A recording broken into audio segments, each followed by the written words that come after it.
Good morning. आज का जो हमारा टॉपिक है, नया टॉपिक, इस पे हम बात करेंगे आज एक्सक्रीटरी सिस्टम या उत्सर्जन तंत्र पे हम आज बात करेंगे। इससे पहले हम जो है सर्कुलेटरी सिस्टम पे थे, उससे संबंधित जो समस्याएं थी और उससे संबंधित जो यौगिक प्रक्रियाएं थी उस पर हम बात कर चुके हैं। आज हम बात करें एक्सक्रीटरी सिस्टम पे या उत्सर्जन तंत्र पे। तो सबसे पहले हम समझ लेते हैं कि उत्सर्जन होता क्या है या एक्सक्रीशन होता क्या है। तो एक्सक्रीटरी सिस्टम वो सिस्टम जो कि शरीर के अंदर जो अननेसेसरी सब्सटेंसेस हैं उनको बॉडी से आउट करवाता है, उनको बॉडी से एग्जिट करवाता है, उसको कहते हैं एक्सक्रीशन। और जो तंत्र, शरीर का जो अंग, जितने भी अंग इस प्रक्रिया में भाग लेते हैं उन सब से मिलकर बनता है एक्सक्रीटरी सिस्टम या उत्सर्जन तंत्र। हम समझते हैं उत्सर्जन होता क्या है। उत्सर्जन का मतलब है शरीर के अंदर अननेसेसरी सब्सटेंसेस जो हैं उनको बॉडी से एग्जिट करने का जो प्रोसेस है उस प्रोसेस का नाम है उत्सर्जन, उस प्रोसेस का नाम है एक्सक्रीशन। और जो शरीर के जो हिस्से, शरीर के जो अंग इस प्रक्रिया में भाग लेते हैं उस तंत्र को हम कहते हैं उत्सर्जन तंत्र। तो ये सिंपल सी बात थी। इसके अलावा अब हम ये समझते हैं कि कौन कौन से ऑर्गन हैं हमारी बॉडी के अंदर जो कि एक्सक्रीटरी प्रोडक्ट को जो है बॉडी से एग्जिट करने में योगदान देते हैं। उनमें अगर आप देखेंगे तो सबसे पहला जो है स्किन है। हमारी जो स्किन है ये स्वेटिंग एजेंट के थ्रू आप देखेंगे कि बहुत ज़्यादा जब आप कहीं चलते फिरते हैं या गर्मी होती है तो उस समय में जो है पसीना आना शुरू हो जाता है। तो पसीने के थ्रू जो है बॉडी से जो सोडियम क्लोराइड की जो अमाउंट बॉडी के अंदर हो जाती है तो उसको एक्सक्रीट कर देती है स्किन के द्वारा। उसके अंदर स्वेट ग्लैंड्स होती हैं, जो स्वेट ग्लैंड जो है स्टिमुलेट होती हैं और स्टिमुलेट होने के बाद जो है पसीने के द्वारा बॉडी के अंदर जो अननेसेसरी सब्सटेंसेस हैं उनको एक्सक्रीट करवा देते हैं। तो एक तो हो गया हमारी स्किन यानी कि हमारी त्वचा, ये भी जो है एक्सक्रीटरी ऑर्गन के अंतर्गत आता है। एक दूसरा हमारी जो लंग्स हैं, ये हम पहले पढ़ चुके हैं रिस्पिरेटरी सिस्टम में कि हमारे अंदर जो अननेसेसरी गैसेस हैं उनमें CO2 जो प्रधान गैस है, कार्बन डाइऑक्साइड, तो कार्बन डाइऑक्साइड को बॉडी से एक्सक्रीट करने का जो प्रोसेस, जो प्रक्रिया में भाग लेने वाला जो अंग है वो हमारे फेफड़े हैं या हमारे लंग्स हैं। तो CO2 को बॉडी से एक्सक्रीट करने का काम करता है वो है लंग्स। इसके अलावा हमारी इंटेस्टाइन है। इंटेस्टाइन हमने जो है डाइजेस्टिव सिस्टम के अंतर्गत पढ़ा था कि जो भी मटेरियल हम लेते हैं, फूड मटेरियल, उसमें से जो बेनिफिशियल सब्सटेंसेस हैं वो मेटाबॉलिज्म के दौरान जो है बॉडी उनको एब्जॉर्ब कर लेती है और उसके बाद जो सब्सटेंस बच जाता है उसको हम कहते हैं काइल। तो वो काइल जो है इंटेस्टाइन से निकल करके जो है रेक्टस में जमा हो जाता है। तो एक जो हमारा उत्सर्जी अंग हो गया वो हमारी इंटेस्टाइन है। इसके अलावा लीवर है। लीवर जो है हमारी बॉडी का सबसे जो मास्टर ऑर्गन जिसको कहते हैं, ये सबसे ज़्यादा जो एक्सक्रीटरी सब्सटेंसेस को बॉडी से अलग करता है, इसका नाम है लीवर। तो ये लीवर करता क्या है, क्योंकि जब भी हम प्रोटीन लेते हैं, ज़्यादातर जितने भी हम कंपोनेंट लेते हैं उनमें प्रोटीन की अमाउंट हमारी ज़्यादा होती है। प्रोटीन डिकम्पोज होकर जो है अमाइनो एसिड बनाती है और ये अमाइनो एसिड जो है अगर ये बॉडी के अंदर ये अमाइनो एसिड इसी फॉर्म में रह गए तो ये जो है बहुत ज़्यादा हार्मफुल हमारी बॉडी के लिए हो सकते हैं। इसलिए जो लीवर है ये इस अमोनिया को, ये अमीनो एसिड हैं, इनको यूरिया में कन्वर्ट करने का काम करता है। तो ये बहुत बड़ा रोल है। कभी अगर किसी का लीवर खराब हो जाता है तो उसको सबसे बड़ी समस्या ये होती है कि ये जो अमोनिया है ये यूरिन में कन्वर्ट नहीं हो पाता है, यूरिया में कन्वर्ट नहीं हो पाता है, जिसके कारण जो है बहुत समस्याएं बॉडी के अंदर होने लगती हैं। तो लीवर का बहुत बड़ा योगदान होता है, ये अमोनिया को यूरिया में कन्वर्ट करता है और किडनी जो है इस यूरिन को बॉडी से एक्सक्रीट कर लेती है थ्रू यूरिन या पेशाब के द्वारा जो है इसको शरीर से आउट कर देती है। तो सबसे पहले हम समझे उत्सर्जन क्या है। उत्सर्जन अननेसेसरी, अनावश्यक पदार्थों को शरीर से बाहर निकालने की जो प्रक्रिया उत्सर्जन है, और जो अंग इसमें भाग लेते हैं वो उत्सर्जन तंत्र का निर्माण करते हैं। वो अंग कौन कौन से हैं, उसमें एक तो हमारी त्वचा आ गई, दूसरा हमारे फेफड़े आ गए, तीसरे हमारी आंतें आ गई, चौथा हमारा लीवर आ गया और पांचों हमारी जो है किडनी यानी कि वृक्क जिसको हिंदी में कहा जाता है वो आ गए। तो ये 5 ऑर्गन हैं, इनको हम अलग अलग, स्किन को हम आगे पढ़ेंगे, लंग्स और इंटेस्टाइन और लीवर हम पहले पढ़ चुके हैं। आज हम जो है किडनी की बात करते हैं। किडनी को हम आज पढ़ रहे हैं जो कि सबसे मेजर ऑर्गन है एक्सक्रीटरी सिस्टम का। तो ये हमारा जो है एक एक्सक्रीटरी सिस्टम का मैंने एक रफ डायग्राम दिया है। यूरिनरी सिस्टम से इसको जाना जाता है। इसमें कौन कौन से अंग भाग लेते हैं पहले हम समझ लेते हैं। यूरिनरी सिस्टम अब हम पढ़ने जा रहे हैं। एक्सक्रीटरी सिस्टम के अंतर्गत सबसे जो बड़ा सिस्टम हमारा आता है वो आता है यूरिनरी सिस्टम। तो यूरिनरी सिस्टम में जो है दो हमारी किडनी होती हैं जिनको हम ब्रिक कहते हैं। दो किडनी हमारी शरीर में होती हैं।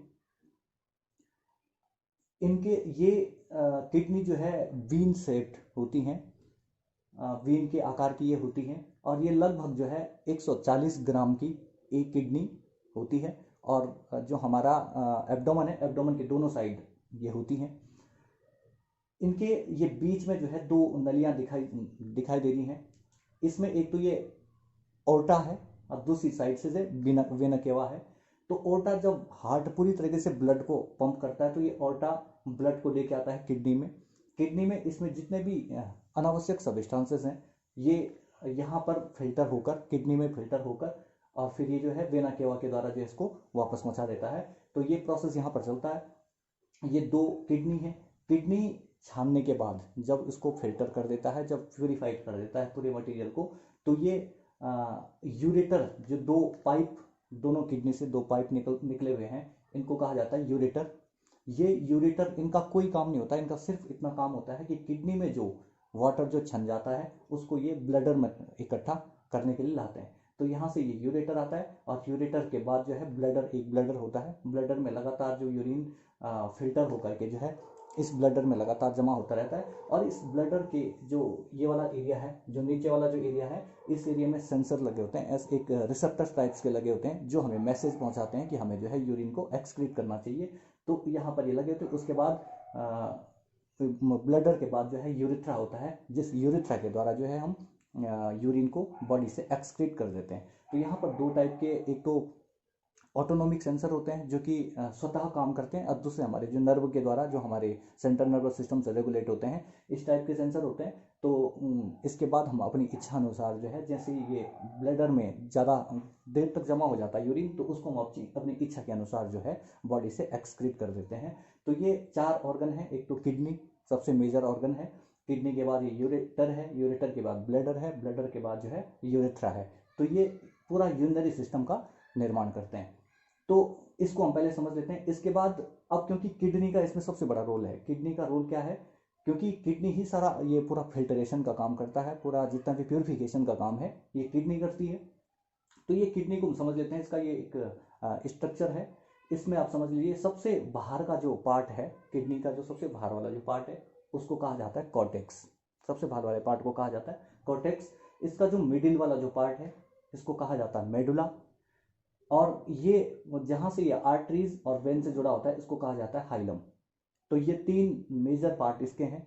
इसके बाद सबसे बड़ी जो चीज़ जो हमेशा याद रखनी है, basic unit of kidney, basic unit of kidney इसको कहा जाता है नेफ्रॉन। छोटी छोटी बहुत सारी नेफ्रॉन मिलकर के जो है किडनी का निर्माण करती हैं। जैसे कि हमने हर चीज़ में देखा, जैसे हम बोलते हैं कि बॉडी की जो बेसिक यूनिट है वो कौन सी है, सेल है। वैसे ही नर्वस सिस्टम की जो बेसिक यूनिट है वो कौन है, वैसे ही जो है यूरिनरी सिस्टम का जो बेसिक यूनिट है वो नेफ्रॉन है। तो ये हर सिस्टम का एक छोटी छोटी यूनिट होती है, हर सिस्टम की छोटी छोटी यूनिट होती हैं। तो ये नेफ्रॉन्स जो है लगभग बताई जाती है कि 8 लाख नेफ्रॉन जो है आपस में मिलकर के एक किडनी का निर्माण करती हैं।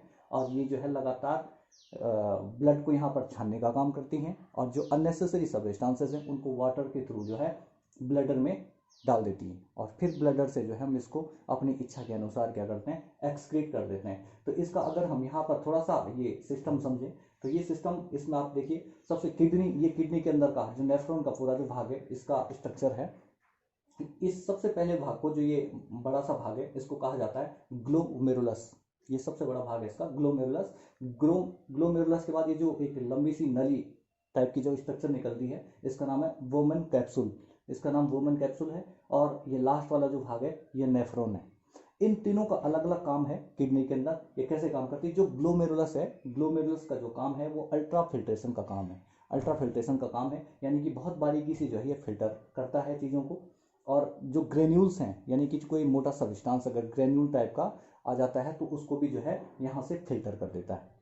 और इसके बाद ये जो है ब्लड प्योरीफाई पूरी तरीके से इसको ब्लड को जो है यहाँ पर प्योरीफाई कर देता है। प्योरीफाई होने के बाद जो है ब्लड आगे बढ़ता है तो ये आ जाता है वोमेन कैप्सूल में। वोमेन कैप्सूल में रीएब्जॉर्प्शन का प्रोसेस होता है। ये रीएब्जॉर्प्शन का, री का मतलब होता है दोबारा से, एब्जॉर्प्शन का मतलब अवशोषण करना। तो जो सब्सटेंसेस यहाँ से बच जाते हैं वो वोमेन कैप्सूल उनको दोबारा से एक बार रीएब्जॉर्ब करवाती है कि कोई बेनिफिशियल सब्सटेंस जो है हमारी बॉडी से एक्सक्रीट ना हो जाए, इसलिए ये यहाँ पर उसको क्या करती, रीएब्जॉर्ब करवाती है। और ये जो वोमेन कैप्सूल है इसका दूसरा जो काम है, ये यूरिया को सेपरेट कर लेता है। यूरिनरी जो सब्सटेंसेस हैं उनको क्या कर देता है, सबको सेपरेट कर देता है। इसके बाद ये आगे पहुंचता है नेफ्रॉन में, और नेफ्रॉन क्या करता है, यूरिन का फॉर्मेशन यहाँ पर कर लेता है। पानी के साथ इसको मिलाकर जो है यूरिन का फॉर्मेशन करता है, और ये यूरिन जो है उसके बाद यूरेटर के द्वारा जो है ब्लडर में जमा हो जाता है। तो ये पूरा जो हमने यहाँ पर ये फ्लो देखा, ये फ्लो है यूरिन फॉर्मेशन का। इसके बाद क्योंकि ये छोटा सा सिस्टम है, इसमें हमें कुछ चीज़ें समझनी है कि एक तो जो बेसिक चीज़ है कि उत्सर्जन है क्या, ये हम समझ चुके हैं। उत्सर्जी ऑर्गन है क्या, ये भी हम समझ चुके हैं। और यूरिनरी जो सब्सटेंस उसको हम समझ चुके हैं। इसमें सबसे ज़्यादा ये पूछा जाता है कि नेफ्रॉन क्या है या बेसिक यूनिट क्या है, तो ये नेफ्रॉन है। दूसरा किडनी की जो आउटर मेम्ब्रेन है, यानी कि जिससे किडनी कवर्ड होती है, उसको कहते हैं पेरिटोनियम।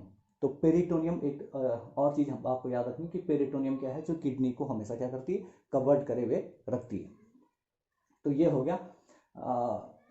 तो ये तो पूरी एनाटॉमी इसकी समझ चुके हैं। अब हम इस पे समझते हैं योग का प्रभाव किस तरीके से है। योग का प्रभाव समझने के लिए हमें क्या करना पड़ेगा, दो चीज़ें हमें याद करनी है जो कि यूरिनरी सिस्टम से रिलेटेड हैं। एक तो हमने जब प्राण पढ़े थे तो प्राणों में जो है पंच प्राण में एक विशेष प्रकार का प्राण था जिसका नाम है अपान प्राण, और दूसरा स्वादिष्ठान चक्र। हमारे शरीर में जो 60 चक्र हैं, उन 60 चक्रों में एक चक्र है स्वादिष्ठान, और दूसरा चक्र है स्वादिष्ठान है। नीचे से अगर हम जाएं तो सबसे पहले मूलाधार चक्र है, उसके बाद स्वादिष्ठान चक्र है, उसके बाद मणिपुर चक्र है, तो उसके बाद फिर अनाहत, फिर विशुद्धि, और फिर आज्ञा चक्र है। तो जो अभी हम जो बात करेंगे वो बात करेंगे किसकी, स्वादिष्ठान चक्र की बात हम करते हैं। यहाँ पर स्वादिष्ठान चक्र है। ये स्वादिष्ठान चक्र पूरे जो यूरिनरी सिस्टम है इसको रेगुलेट करने का काम करता है।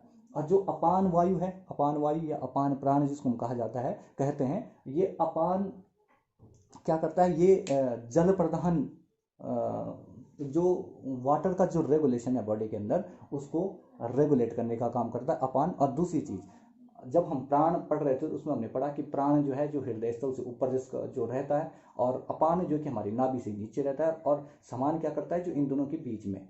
यानी कि प्राण का जो अपना नेचर है वो ऊपर उठने का है, वैसे ही अपान का जो नेचर है वो नीचे जाने का। और समान इन दोनों को क्या करता है, आपस में एक दूसरे को खींचने का प्रयास करता है। तो जो नीचे हमारा जो अपान वायु है, ये अपान वायु क्या करती है, एक्सक्रीशन में मदद करती है। यानी कि जब तक हम अपान वायु को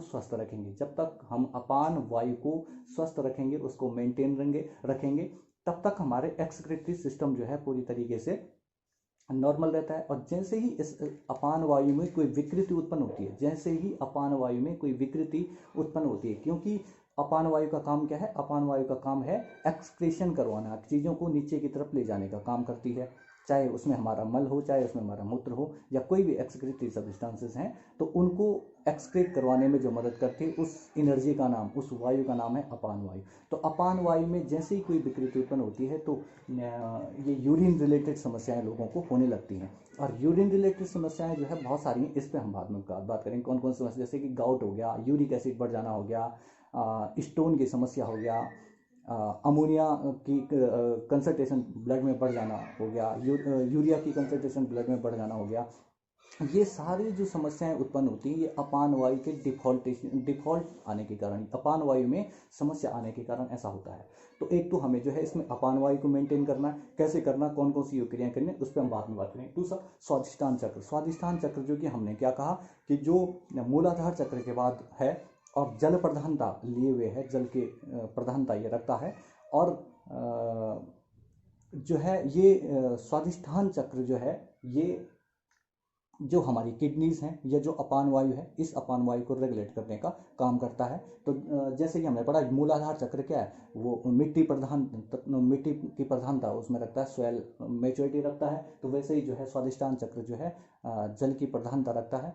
तो इस तरीके से जो है स्वादिष्ठान चक्र और अपान वायु को हमें हमेशा स्वस्थ रखना है, जिससे जो है पूरा यूरिनरी सिस्टम हमारा स्वस्थ बना रहे। अब कौन कौन सी प्रक्रिया हम इसमें करें, तो योग में जितने आप अभी तक आपने जितने भी नाम सुने, चाहे वो षट क्रियाओं से संबंधित सुने हों, चाहे आसन सुने हों, प्राणायाम, मुद्रा, बंद, जो भी आपने अभी तक सुना है, वो सारे जो है इस अपान वायु और इस स्वादिष्ठान चक्र पे काम करेंगे। वो कैसे काम करेंगे आप खुद सोचिए। अगर आप हम क्रियाओं से भी बात करते हैं, कौन कौन सी क्रियाओं की अगर हम बात करते हैं, तो जैसे हमने अगर धोती से बात करें, धोती, वस्ती, नेति, तो धोती और वस्ती का हम पहले इफेक्ट हम बता चुके हैं कि हम क्या करते हैं, धोती और वस्ती से अपर और लोअर एब्डोमेन का हम प्यूरिफिकेशन करते हैं। तो जितना प्यूरिफिकेशन जो है हम यहीं कर देंगे, क्योंकि प्यूरिफिकेशन का काम हमारे पास कर कौन रहा है, एक्सक्रीटरी ऑर्गन। अब एक्सक्रीटरी ऑर्गन पे जितना हम बर्डन डालेंगे, जितना उन पे कार्य बढ़ाएंगे उनके, तो उतना उन पे बर्डन बढ़ेगा और उतना जल्दी वो थकेंगी, उतनी जल्दी वो खराब होंगी। तो जब हम धोती और वस्ती के द्वारा जो है अपने अपर एब्डोमेन और लोअर एब्डोमेन में ये चीज़ों को प्यूरिफाई कर देंगे, तो इन पे बर्डन उतना कम होगा। उनके पास जो है लगभग कम क्षमता, कम डेंसिटी वाला ब्लड पहुंचेगा। तो कम डेंसिटी या कम घनत्व वाला ब्लड पहुंचेगा, तो वो जो है अच्छे से अपना काम करेंगे और लंबे समय तक अपना काम करेंगे। और जितना हम जो है अपशिष्ट खाएंगे, जैसे कि मैंने कहा आहार की भी अगर हम बात करें, जो लोग नॉन वेज जो लोग खाते हैं, जो मीट और मछली खाते हैं, तो आप देखेंगे कि कोई भी जो है बॉडी, वो भी तो बॉडी है जिसको हम खा रहे हैं, तो वो भी उसमें वो प्रोटीन की बनी हुई, लिपिड की बनी हुई, उसको हम डाइजेस्ट करते हैं। तो जितना हम डाइजेस्ट करेंगे और जो अननेसेसरी सब्सटेंस, यानी उसमें अमोनिया जितना ज़्यादा होगा, वो किडनी पर उतना ज़्यादा इफेक्ट डालेगा। तो आहार को भी हम जो है सही कर सकते हैं। सात्विक आहार आप लेंगे तो आपके अंदर अपशिष्ट पदार्थ कम बनेंगे।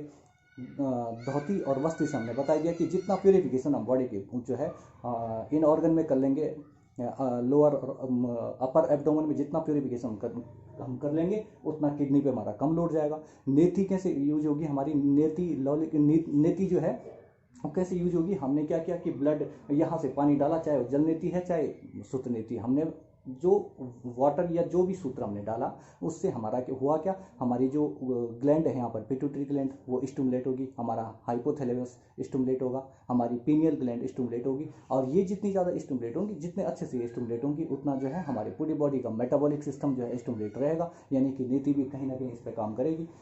धोती, वस्ती, नेति, लौली की नौली तो है ही, जिसके नौली से जो है जितना हम एक्सरसाइज कराएंगे एब्डोमिनल एरिया की, उतनी ज़्यादा जो है जो एक्सक्रीटरी सब्सटेंसेस हैं वो कम बच पाएंगे। तो नौली है, धोती, वस्ती, नेति, लौली, त्राटक, कपालभाति, ये सारे जो है किसी किसी रूप में यूज होंगे। वैसे हम कपालभाति में क्या करते हैं, लगातार एक्सेलेशन करते हैं। एक्सेलेशन से हम करते क्या है कि जो हमारे लंग्स हैं, वो लंग्स भी क्या है, एक्सक्रीटरी सब्सटेंसेस हैं। तो लंग्स को जितना हम एक्टिवेट करेंगे, तो उनका कार्य जो है उतना ईजिली हो पाएगा। तो इसी तरीके से हमारी जितनी भी जो है क्रियाएं हैं, क्रियाओं के बाद अगर हम आसन की बात करें, तो कौन सा आसन, सारे आसन, क्योंकि आसन क्या करते हैं, शरीर को, हमारी जो मसल्स हैं, उन मसल्स को क्या करती हैं, फ्लेक्सिबल बनाती हैं। उसमें जो सब्सटेंस जमा हो गए, जो अनावश्यक सब्सटेंस जो जमा हो गए, उनको बाहर निकालते हैं। और दूसरा जो पतंजलि योग सूत्र में कहते हैं कि जो द्वंद्वों से रक्षा, आसन का जो रिजल्ट बताते लोगों ने, उन्होंने कहा कि आसन करिए, आसन क्यों करिए, तो उन्होंने फिर उसका जवाब दिया कि ये विभिन्न प्रकार के द्वंद्वों से हमको बचाते हैं। अब वो द्वंद्व सिर्फ शारीरिक स्तर पे ना होकर मानसिक स्तर पे या आत्मिक स्तर पे किसी भी प्रकार के द्वंद्व जो है हो सकते हैं, चाहे वो स्ट्रेस लेवल का हो, चाहे वो शारीरिक द्वंद्व हो, या किन्हीं भी दो विपरीत पोलों से होने वाले जो द्वंद्व हैं, उन द्वंद्वों को वो न्यूट्रलाइज करने की बात करते हैं। तो ये द्वंद्व जितने न्यूट्रलाइज होंगे, उतने हमारे बॉडी के सारे ऑर्गन जो है अच्छे से काम कर पाएंगे। तो ये हमारे जो है आसनास हो गए। आसनास के बाद प्राणायाम तो है ही, प्राणायाम का तो विशेष इफेक्ट है ही, क्योंकि वो एक्सक्रीशन का ही एक जो लंग्स है, लंग्स में बहुत ज़्यादा हेल्प देते हैं प्राणायाम सारे। इन पे हम कई बार बात कर चुके हैं। उसी प्रकार से मुद्रा और बंद की हम बात करें, तो बंद जो है, मूल बंद जो है इस एक्सक्रीटरी सिस्टम या यूरिनरी सिस्टम में जो है बहुत ज़्यादा बेनिफिशियल होगा। जितना ज़्यादा हम मूल बंद की प्रैक्टिस करेंगे, उतनी ज़्यादा अपान वायु एक्टिवेट होगी, उतना ज़्यादा हमारा स्वादिष्टान चक्र एक्टिवेट होगा, और हमारा जो यूरिनरी सिस्टम या हमारा एक्सक्रीटरी सिस्टम है, वो उतना ज़्यादा स्वस्थ रहेगा। क्योंकि मैंने कहा कि अपान वायु और स्वादिष्टान जो चक्र हैं, ये दोनों ही जिम्मेदार हैं। अगर हम योग के दृष्टिकोण से इसको सोचें, तो हमारे जो यूरिनरी सिस्टम है, ये पूरा जो यूरिनरी सिस्टम है, इसको स्वस्थ रखने में जो है इन दोनों का ही सबसे ज़्यादा योगदान है। तो ये दोनों को स्वस्थ रखने के लिए हमें जो जो भी प्रक्रियाएं करनी है, उसमें वज्रवली मुद्रा है, उसमें उड्डयन बंद है, उसमें मूलाधार बंद है, मूल बंद है, सॉरी। तो जो भी बंद आपको ये लगते हैं, जितने भी लोअर एब्डोमेन के पे इफेक्ट करने वाले जो भी यौगिक प्रक्रियाएं हैं, वो सारी इसमें जो है काम आएंगी। तो इसके बाद अगर इसमें कुछ रह गया होगा तो आगे बात करेंगे, नहीं तो नए सिस्टम पे फिर बात करेंगे। बहुत छोटा सा सिस्टम है। तब तक के लिए जो है थैंक यू।